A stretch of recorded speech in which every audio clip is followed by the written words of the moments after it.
आता पाहूया बीडच्या डीपीडीसी मधील बैठकीत नेमकं काय झालेलं आहे त्या संदर्भातल्या टॉप 9 बातम्या। गुन्हेगारी कमी करा, चुकीची कामं करणाऱ्यांना पाठीशी घालणार नाही, बीड जिल्हा नियोजन बैठकीत पालकमंत्री अजित पवारांचा इशारा।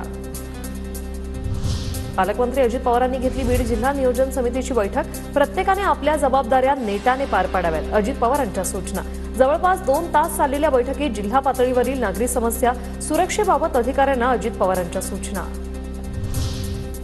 खंडणी मागितल्याचं कानावर आल्यास मकोका लावणार, रिव्हॉल्व्हर लावून फिरणाऱ्यांचे परवाने रद्द करणार, तथ्य असेल तिथे कारवाई अटळ, बीड जिल्ह्याचा चार्ज घेताच अजितदादा यांचा कडक इशारा। अजितदादांना सर्व पुरावे देऊनही धनंजय मुंडेंचा राजीनामा घेतला नाही, कार्यकर्त्यांवर खंडणीचा आरोप असताना मुंडेंवर मकोका का नाही, अंजली दमानिया यांचा अजित पवारांना सवाल। बीडमधील गुन्हेगारी संदर्भात डीपीडीसीच्या बैठकीत सांगितलं, गुन्हेगारांवर कारवाई होणार, आरोपींना फासावर लटकवणार, अजितदादांचं आश्वासन। आमदार संदीप क्षीरसागर यांची माहिती।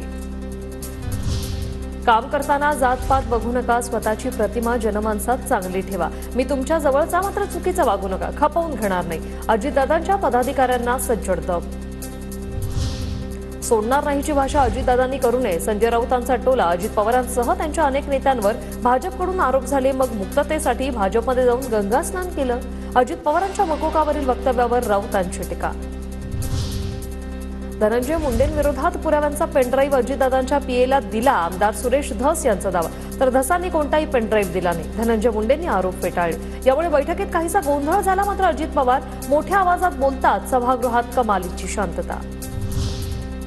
आधी गुन्हे घडले त्या गुन्हेगारांवर कडक कारवाई करा, गुन्हेगार आणि त्यांना मदत करणारे बीडची बदनामी करतात, अजितदादांच्या बीड दौऱ्यावरून धनंजय देशमुखांची विनंती।